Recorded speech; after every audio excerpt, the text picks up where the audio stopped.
topics and opinions expressed on the following show are solely those of the host and their guests, and not those of W4CS Radio, its employees, or affiliates. W4CS makes no recommendations or endorsements for radio show programs, services, or products mentioned on air or on our web. Any questions or comments should be directed to those show hosts.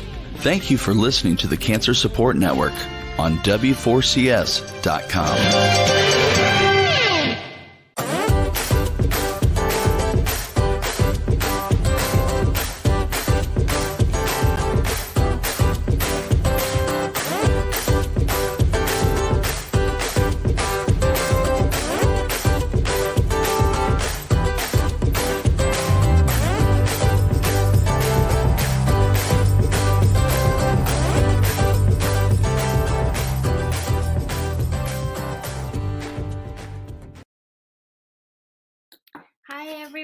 Welcome. It's Arthi with Light Up Your Life, and I cannot believe it's already mid-January.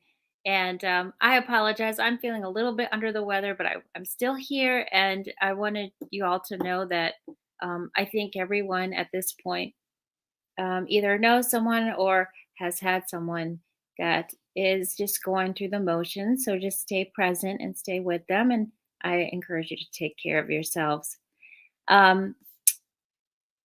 I also wanted to remind the idea of being with, and actually I can't wait to talk to our guest today because that theme of being with is a huge part of her role and what she does. And we'll talk about that as she comes on. But it's been a theme. I think I told you a few weeks ago, I look for themes by Friday in our shows on Fridays. I look for my own themes through work and professionally and personally. And so I share my reflection today from this week. It's about being with. And I think that's a hard theme that we often forget to do is being with ourselves and being with our loved ones. For those of you who are parents, I think it can be a constant struggle to trying to be with your children because there's so many pulls, right? They're pulls towards the mundane tasks of cooking and cleaning and all the things that have to get done. And sometimes we just forget how to be with. And so I encourage you, no matter how old your child is, whether they're a grown adult or they're younger, to try, and I'm going to make the commitment too, to try your best when they do seek our attention, to turn off the water when we're doing the dishes or to stop unloading the dishwasher and take that moment when they do come to us, because it's very rare that anyone wants to really truly seek out help or connect. Even children, there's a point they're going to reach where they're not going to reach out anymore. And even with teens, they have subtle ways of asking for connectivity. Those of you who have a partner or a friend, when they seek out connection, just listen. We're often used to fixing everything, and no one's asking for a fixer. We're asking for listeners. We're asking for compassionate circles. And the truth is, back in the day, that's what communities did for each other. People would gather and they would just listen. They'd gab and then reflect and then move on. And I think we've forgotten that it's easy to give someone a fixed answer, but that's actually not what they're looking for. They just want a listening ear. So those of you who've set some resolutions, which is awesome, I'm not denying them. I just also hope that you're including ones about relationship building, because I think it's critical right now. There's so many people who need to feel heard and belonging, and that sense of validation. And to be honest with you, that's not just going to come from a counselor in the mental health profession, right?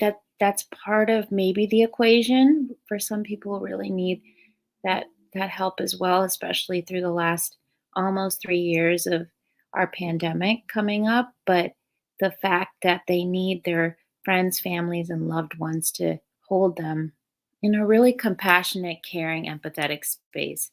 So how can we start building those in our own network? And that comes from being with.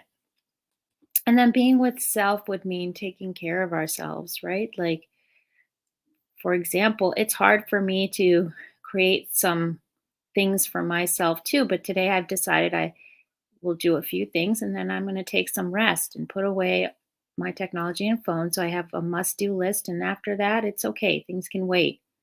So those are those reminders that I want you to have. Being with self means what do I need for myself?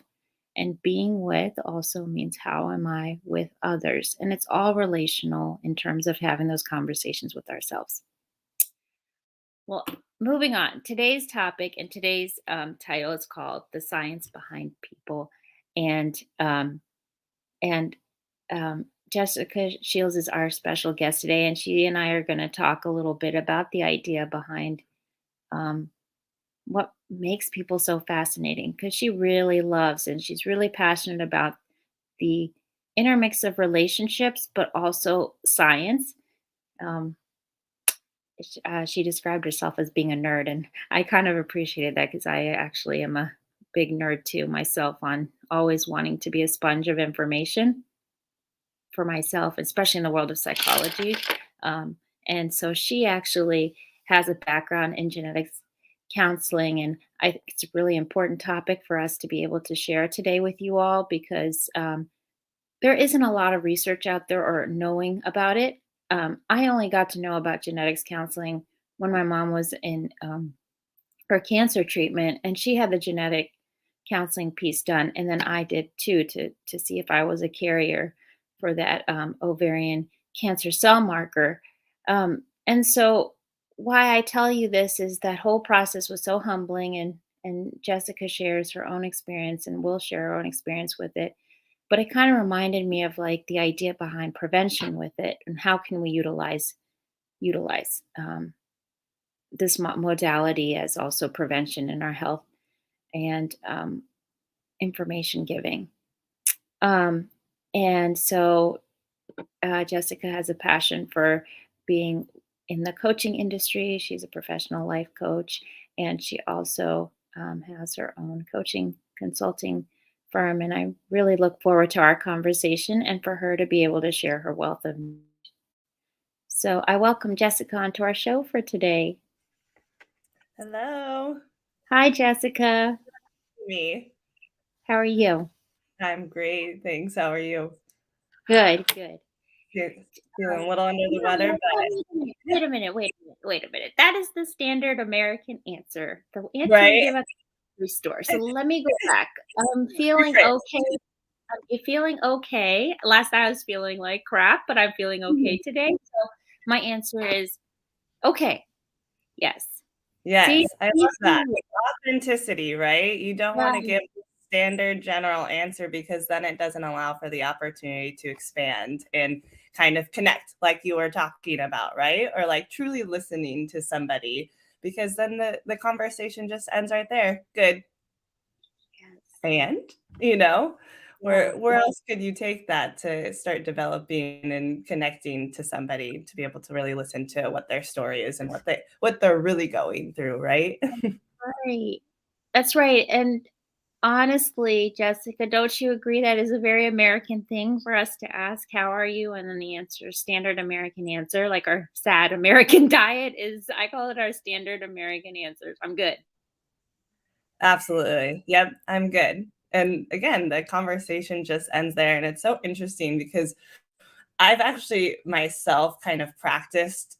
I had a friend that had introduced this to me, but she had asked me instead of how am I doing, she's like, what is one thing today that's brought you joy? And I was like, I was so like taken back by it because it's just not something that you expect to receive from just kind of a standard conversation. And I had to sit and actually think about, I was like, goodness, like that was a really like great question to ask. And it took me a while to just kind of process it because again, I think like you said, it's just standard to just kind of Mhm. robotically ask that question of how are you doing? And then automatic response is just good instead of stopping and like asking somebody a little bit more of a genuine, thoughtful question. And then they have to stop and kind of pause and think, which we Yes, don't do in today's world either, is it's totally. just we're in um, this constant go, go, go mode. And it's, we don't ever have time to kind of just stop and reflect. especially on things like what brings us gratitude. Totally. Totally. You're right. The automaticity on which we go, robotic nature that we have turned into, then doesn't allow for connection. And at the end of the day, that's all anyone's seeking, whether it be animals, humans. Totally. I mean, that's all we're really. We could act like we're seeking everything else, which is true, right? The money, the car. But at the end Right. of the day, what is the real thing we're all looking for? That relational love. Definitely. I mean, we're hardwired to be in community with people. That at the end of the day is like our core, is to be in community, feel heard, feel seen, feel loved. And without that, I mean, it's isolating. It's sad. You want, we want those connections with others. We want to feel as if somebody understands us, they get us. It just brings this sense of comfort, and just knowing that we're not alone. Yes. Yes, especially during these last 3 where there is this feeling of especially right now, right? Like, I don't know about you. I mean, the scientists are showing that we just have to get through this hump and then it'll, like everything I always say everything has a beginning, middle, and end. Like everything. I always have decided Yeah. it takes a while to see the end, and especially in this scenario, I can but at the same time, what can we start to do slowly to start remembering that there are a lot of disintegration that has occurred in the last 3 years for a lot of people, and them feeling alone. Not just Definitely. isolation, feeling alone. There are people who are surrounded by people and their family, Oh but they yeah. still will feel alone. Yep. Yeah. I lived in New York for a little bit, and there was just a period of time where I was just kind of, I was just searching, and definitely felt alone. One of my roommates that I had lived with, he had lived there for quite some time. He had moved from Texas, but moved there. And he said, "Isn't it interesting in a city with over 8 million people, one of the largest like cities with the island in the world?" And he was just like, "Yet you can feel so, it's like just so alone." He's like, "It's a city where there's just so many people, and you would expect that everybody, is connected to everybody, but there's a sense of just aloneness sometimes that you can feel, even with, like you were saying, just people surrounded by you." And that just reminded me of when you said that, how even if there's a presence of energy around you, not all the time, especially if you're not connecting with somebody and talking to them, you can just feel alone. Totally.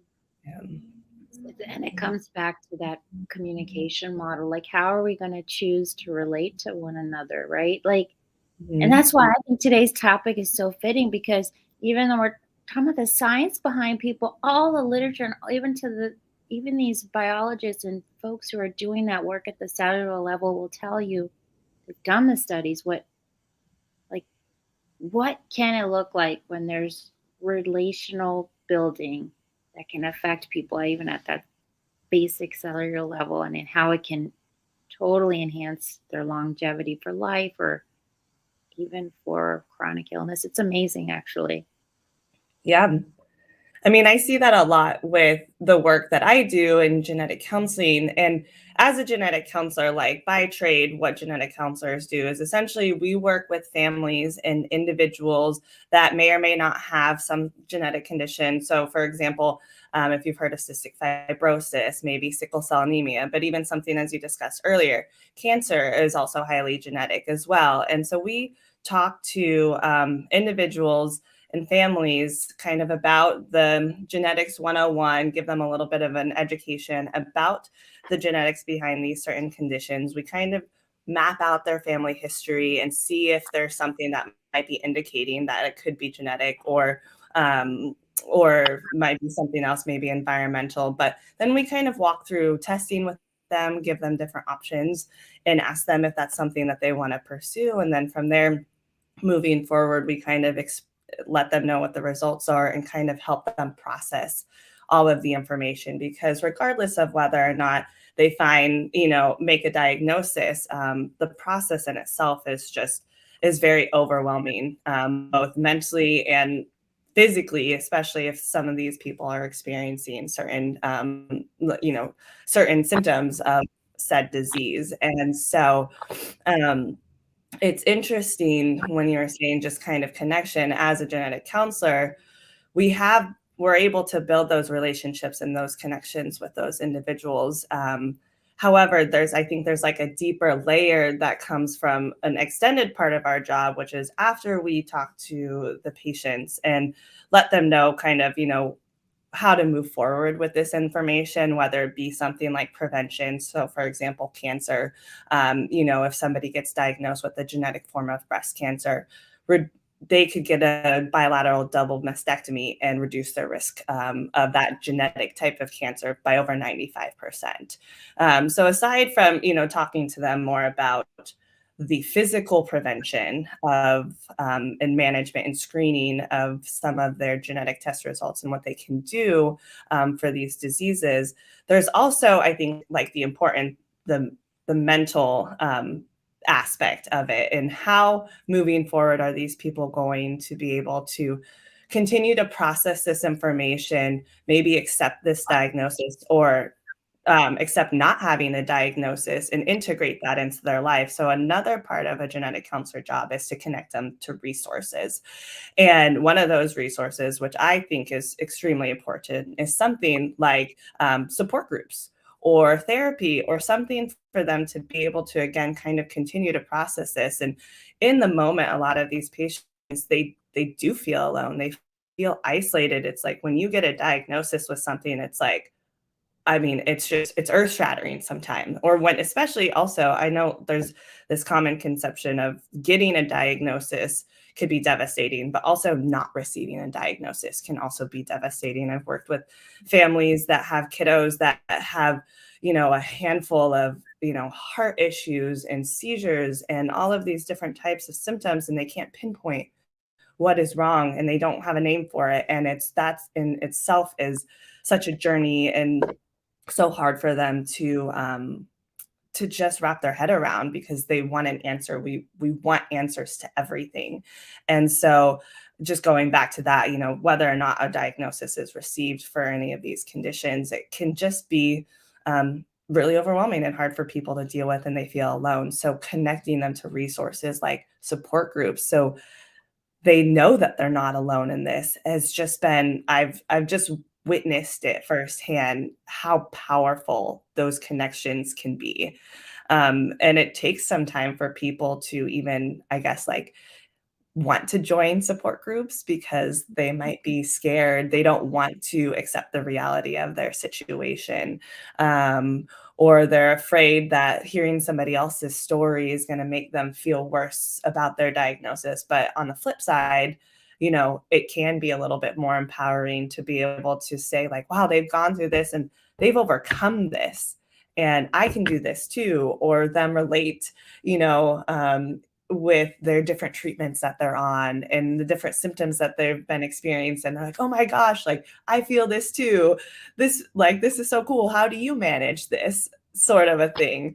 And so it's just interesting how, I think with genetic counseling and having the information from a diagnosis standpoint is very powerful, because again, it can direct treatment. It can help with prevention, screening, and management early on, especially with, I'd say too, what a lot of people don't understand sometimes with genetic testing is, unless you've been personally affected by it, is it's genetic. So it runs in the family, right? And you also have to understand that you're not the only one at risk. Now, your sister could be at risk, because if it's something that was passed down from both of your parents, and then again, like your parents too. So having these types of conversations with other people, and getting them connected to resources, again, for screening and prevention. But, to your point, just about that connection and community, I've seen firsthand in my job. And that's something that I It makes me so joyful to be able to connect these people to these different, nonprofit organizations that really have a mission to connect, empower, and inspire these individuals that have these different conditions, whether it be, again, cancer or cystic fibrosis. And it's been such an honor and pleasure to work in this type of field in that way. That's awesome. And I really appreciate the fact that you're saying, right, because it is such a broad field that I think it covers so much of the gamut. And I want to touch upon, you mentioned the fact that true, like for people who are waiting for that diagnosis or something, and that is and it come and there's nothing, and then what are they held with? And that's a Yeah. whole loss in itself to not have Mhm. a diagnosis to make sense. Like you said, we always want answers for everything. We want the world to make sense. And actually, our brain is involved here. So, right, we do like to have files for everything. Mhm. Things need to fit. Even the most disorganized person, hands up, wants to stay organized with some things in life, right? Yeah. Most things, actually. Yeah. It can be extremely disorienting for people, and it's like they continue to strive. I would say, especially in I've worked a lot with the rare disease community, and there are a lot of families that don't have diagnosis for their kids, and they see other people getting their genetic test results and having a result, and then that result affecting the treatment that helps the symptoms or prevents something. And it's disheartening to them to know that they're helpless in this situation, and they can't physically do something to help their kids out. And so, it's a lifelong journey for them to continue to seek answers, and it's a lot of work on top of all of the caregiving that they have to do for their kids too. And it's yeah, we want answers, and sometimes I think with genetic testing, people they don't always understand like the depth of the information that you're going to get, which is why, you know, as genetic counselors and creating the awareness of genetic counselors, we want to show them both sides of the information that you're going to get, so they're a little bit more aware of, what's involved once they get results. Yeah. Yeah. Imagine. So, actually, Jess, can you share what an initial like experience for someone who undergoes like what would it look like? Like, of course, I'm sure there's a gamut of paperwork, the intake forms, but what is that experience kind of? And I know it's different for everyone, but what does it kind of look like, that initial meeting? Yeah, so it depends. People can be referred to genetic counselors in a handful of different ways. There could be somebody that already has a diagnosis of breast cancer, let's say, and they want to know if it's something that's genetic and what they can do. And so people come to us again that are already diagnosed with something and want to find out if it's genetic. There's prenatal genetic counseling. So, women over the age of 35, most of the time will be referred to a genetic counselor, just based off of age and just kind of the natural evolution of, the eggs and the genetics behind that, and their increased risk for different genetic conditions. And then there's also, people that know that there is something like cystic fibrosis that's in their family. And so they come seeking out genetic counseling to know what their risk is if they are a carrier of a certain condition that they could potentially pass down to their children. So, I mean, to walk you through maybe a session would be, we can go off of the cancer, because cancer is something that I'm also been personally affected by in my life, which was when I was younger, which I had a friend that had acute lymphoblast leukemia, and that's kind of what has inspired me on my journey to becoming genetic counseling and more so a patient advocate. And so somebody as I had mentioned earlier, could come in that, was diagnosed with breast cancer. And they said, I talked to my oncologist and he said that I should be referred to you based off of just also my family history. And a lot of the time with cancers, if they are diagnosed fairly young, there's a higher suspicion that it could be something that is genetic, as opposed to what we say environmental or other things that could contribute to that. And so they would, come into our office. And again, I think we would just kind of talk to them about the reasoning behind why they came in, what kind of motivated them. We talk to them about their personal medical history as well as their family history, and we map everything out. We call it's a pedigree is what it is. And it's kind of like a family tree, and there's circles and squares. The circles represent females, the squares represent males, and we will map it out visually for them and fill in information to be able to kind of see if there's any sort of patterns that might be leading to a suspicion of genetics. Because naturally, as you do, if you go through generationally and see that there's disease in each generation, that could be a very high indicator that it's something that we say is, I'll go science, an autosomal dominant type of genetic condition versus something that would be recessive, which would be skipping generations. And that's all genetics jargon that we also explain to them, depending on the disease state and the type. So we do a little bit of education about the disease that we may or may not be suspecting in this individual, and then talk to them about testing and kind of what the nuances are of testing and how that process looks, and ask them if it's, afterwards, if this is the type of information that they would want to receive. We do an informed consent process, and then we go from there. And sometimes it's hard for people because when you have to decide, whether or not you want to get a diagnosis genetically, first of all. And then what we do is we explain to them, I think I touched on this earlier, is, this isn't just affecting you. This is also affecting your sister. And maybe you haven't talked to your sister in 50 years. And do you really want to disclose that? How are you going to disclose that information to her if you are? And then, so it's, communicating the results to people. And do you want to venture into that? And then also for people, I saw a patient who was having a really hard time deciding whether or not she wanted to be diagnosed, because if she was diagnosed with a genetic form of breast cancer, going back to this double mastectomy and removing her breast was something for her that was taking away her identity. She felt if she had to, remove her breast, then she wouldn't feel like a woman anymore.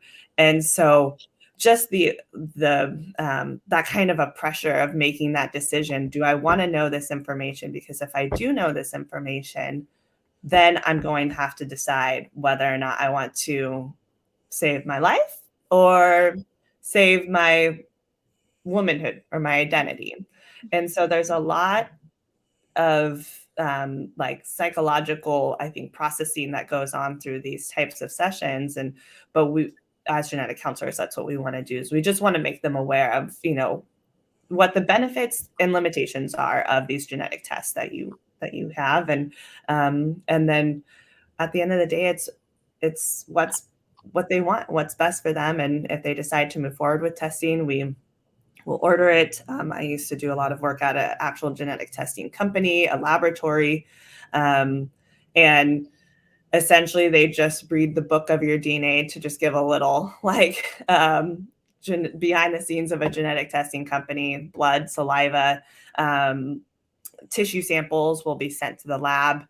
They have big machines there that, if you think of your DNA as a giant encyclopedia, there's specific genes or sections that they'll look at depending on the type of disease that they're being tested for. They know that these genes are associated with these particular conditions, and they will read through that chapter of the encyclopedia and essentially check for spelling mistakes. Because at the end of the day, our genetic code is made up of a number of four different nucleotides, is what we say, but they're letters, A, T, G, and C, and they're supposed to be for a, quote, healthy human in a particular order. So sometimes there are pieces that might be missing. Sometimes there's pieces that are more letters that are inserted. Sometimes there's letters that are flipped around. So that's what these machines do, is they will kind of read that and say the sentence is supposed to read, the cat ran down the hall, but in this person's book, it reads, the bat ran down the hall. That completely alters the sentence, right? And completely changes the whole context of what the point of the sentence is. And so that being said, on a biological level, it affects the different proteins that are made. It affects the development of certain things, and that leads to disease. And so these genetic tests will look at that on a more in-depth level, find those mistakes, identify them, and then from there, a report will be given back to the genetic counselor, and the genetic counselor will explain that to the patient. And depending on the result and the type of disease, again, there's different treatments, management, prevention that most of the time, hopefully, can be done once they identify these. So we talk to them about those. And then, as I was talking about earlier, if they did identify the risk, we would refer them to specific doctors for their physical care, to be able to take care of some of these symptoms or issues or prevent them. And then we also help get them connected to different resources, whether it be support groups or different maybe organizations. You know, along a person's disease journey, I think I said this earlier, it's harder for them to step into more of the support and the advocating piece of it initially, because they want to treat the physical symptoms first. And so the connection piece comes.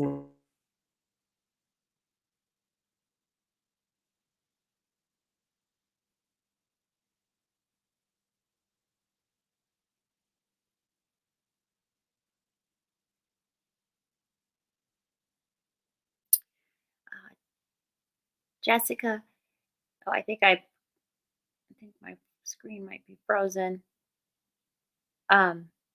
Yes, I agree with you on when you think about um, the idea behind the genetics piece of like looking at things. And um, I'm actually reminded of a lot of things that you said in my own experience, because both of my daughters, when I had them, I was 35 and 36. So I did go through genetics counseling. And so I had that prenatal experience. And then of course I had that marker looking for the cancer piece as well. And I'm going back and being humbled by the experience, because there's someone who was going to find out in that moment. Jessica, I was just sharing a lot of things that were coming up for me in this moment. Okay, I'm sorry. A lot to share. Yeah, I know. I'm glad you're back. I was just sharing the fact that you reminded me also, because I was an older. When I had my girls, I was 35 and 36 on conception. So I also went through prenatal, for prenatal, and I was just thinking of these experiences where when someone is like when somebody does find out that news, it's very much like the same as that diagnosis feeling. It's like so much shock. So you're also like in that role. I imagine you just get a whole welch of emotions for people, like run on, just like somebody who is an oncologist or someone who is a specialist treating for conditions. Like you're front line with that explosion of emotion, I imagine too. Yeah. Yeah, it's challenging. I mean, that's why like our training is in molecular genetics and in psychology. So it's a mix of both the more technical side of things, but also the emotional piece of it, and being able to, switched brains and be able to, I guess, integrate both sides of the technical and the emotional. And a lot of the time it's, I would say, at least based off of my experience, initially it comes of shock to people. So they're just processing information at that point. And there can be just a lot of silence, and not like emotional reactions. But then the other times, there are pretty significant emotional reactions of people, and finding the answer and having relief, and or sadness, or even anger sometimes about their specific diagnosis. And it just, yeah, it's fascinating, and very interesting to see just the broad types of reactions that come of a diagnosis, or even just genetic testing in general. But it's a lot of information, especially I can how your experience in doing something prenatally as well, where there's decisions that based off of that information that you have to make. Totally. And even thinking that. And so one of the questions, is that I always ask is this, what would you do with this information, especially in a prenatal setting? Because if it's only going to stress you out, if you're the type of person that knowing that you're going to have to make XYZ decision based off of this result for the human being that's inside of you, is that going to cause more stress than just not knowing and accepting the outcome as what it is? And I think a lot of that comes back to just what, kind of what you were talking about, being just kind of being present. I think, and being more so in the moment, and this whole idea concept of there's the physical health part, but more of the mental and emotional part and prevention. I would argue that you could do prevention even before you go through genetic testing or screening, and find out physical modalities to cover it, because our minds are so powerful. And I think you'd mentioned this earlier, but when I was telling you that I nerd out, this whole concept of psychoneuro immunology is something that I'm not trained in this by any means, but I dive into it because I think it's fascinating. But basically, it's how your psyche affects the neurons in your brain, which in turn contribute to your immune system, and how your thoughts can essentially affect neural pathways that affect your genetics. And they will, like, over time, you can be born with a genetic condition, but our environment also heavily impacts our genetics. And so that's why you can still get cancer. It doesn't necessarily mean it's genetic, but after exposure to radiation, et cetera, our cells and our DNA can still alter. And we call that a somatic change, which is somatic is like body. And going back to that, though, these emotions that we have can affect our genetic code, and alter the different proteins and peptides that are made, which essentially turn into different hormones in our body. And when those hormones are altered, that affects our mood, and also internally is affecting our immune system as well. And so this idea of earlier prevention mentally, I think, is earlier and like post is really important to know kind of what our mindset is going into these things. Because if our bodies, and I'll give just an example, are already biologically shutting down, for example, go back to the cancer thing. And again, I'm not trained in any of this. This isn't my area of expertise, but I've just done a lot of reading, and there's a bunch of scientific studies, especially in positive psychology research, how these things are highly associated with greater happiness, but also with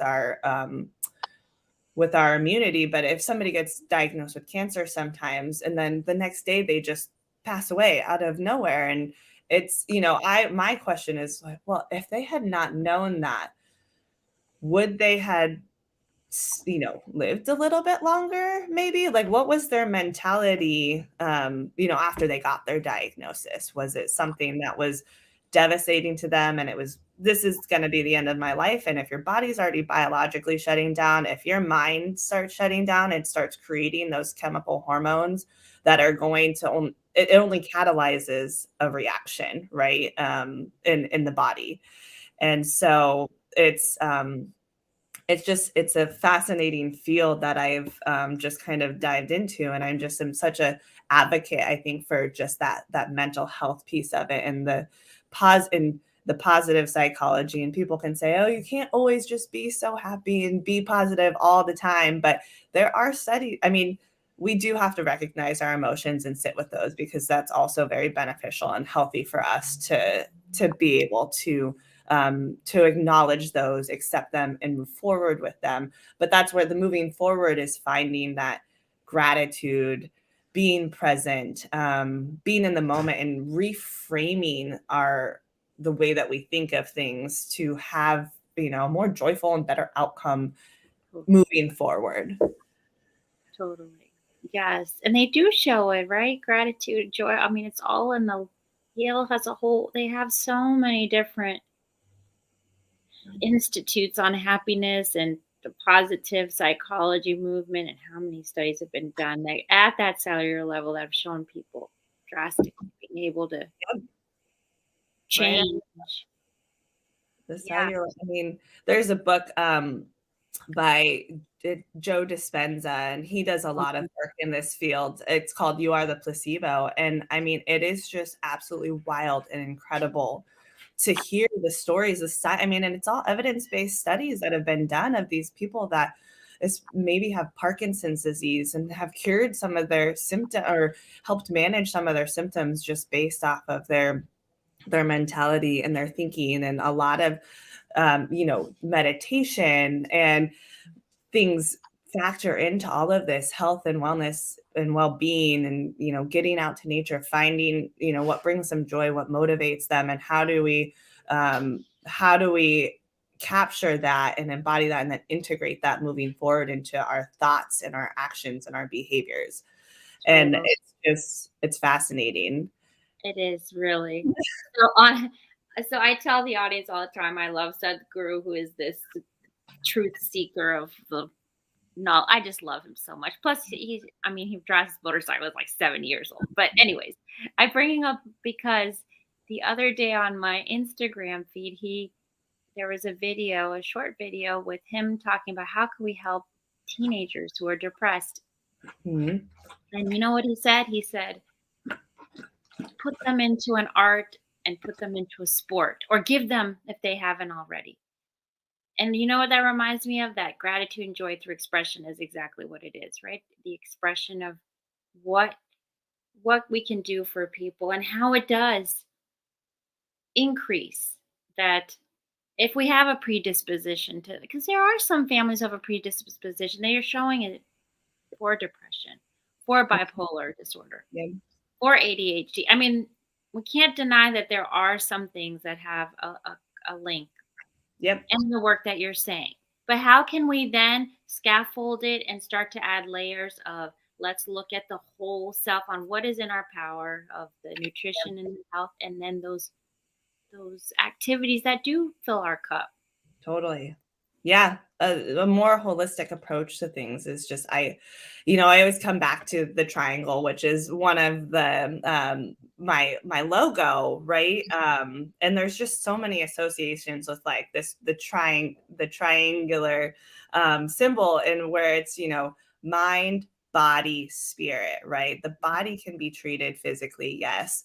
But the mind, how does that factor in to the body? And then also your spirit, and where do you find fulfillment and peace and joy spiritually, whether that be God, whether that be Buddha, whether that be nature, how all of these things are intertwined.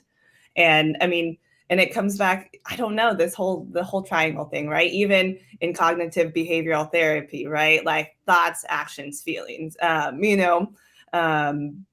it just, for me, like the Trinity, the Father, Son, the Holy Spirit, there's just like this pattern that is continuous. So I think, yeah, to your point, like holistically, how do we look at this? And how do we treat these types of these conditions, chronic illnesses, disease, what have you? Viewing and seeing the whole picture is so important. It's so very important, but we get sucked into the physical piece of it and wanting to treat it, which, I mean, at the end of the day, if you are suffering, yes, like if it hurts, if there's something that you can do, I think it's important to treat that. Absolutely. However, it's so important to, while you're going through this, be aware of yourself and your mind and your emotions and acknowledge those too. We talked a little bit about earlier being with self, being with, and not only can community do that and bring us joy in our family and our friends, but it comes back to this whole cliche adage of, like, you have to love yourself before you can truly love others. And so in those states of, just anxiety or stress or uncertainty, kind of like, where do you root yourself? How do you ground yourself in these moments to be able to reflect? And for me, it's a lot of just like gratitude, right? And changing that perspective of like, yeah, my circumstance is really crappy right now. However, like, what am I grateful for in this moment? Because I'm still here, I'm still alive, I'm still breathing. Then I've just been doing a lot of my own reflection on that. But I think it's important for everybody to just, again, in this world that's just constant go, go, go, like, stop and reflect. And yeah. Totally. Totally agreed. Jessica, where can everyone find and reach you? Where are the ways that they can reach out to you? And one parting message you have for our audience for today? Goodness. Well, so you can reach me at my email is jessica@startbecoming.com. And then you can also find my my website at www.startbecoming.com. And a parting thought or message. I would say that if you get the chance, just take the time to just stop, reflect, and just find joy in your present moment, because moving forward, life is going to be tough and it's going to be hard. But if you can just take those moments to really reflect about where you're at and how much you've done and what you've achieved and who you are, it's powerful, and it can take you a really long way with your physical, mental, and emotional health and well-being in your life. And all of the bumps along the road, this is my friend Salo, who I had mentioned earlier, with leukemia. He had passed away when we were 18, but his little mantra was not only to live in the moment, but it was a reminder of, he had also said, all the bumps along the road will eventually come together to create the beautiful masterpiece of your life. And I think I'll leave off with that. That's beautiful and agreed. Even when we want to avoid the rocks and the bumps, they're there. So might as well do it with the motorcycle. Yeah. Or whatever. We'll just take it, live in that moment and just embrace it for where you're at. And, say yes to the adventure. That's right. Because everyone's on it. Thanks, Jessica, for the gift of your time. Thank you. Appreciate it. Everyone have a wonderful week ahead, and thanks for tuning in.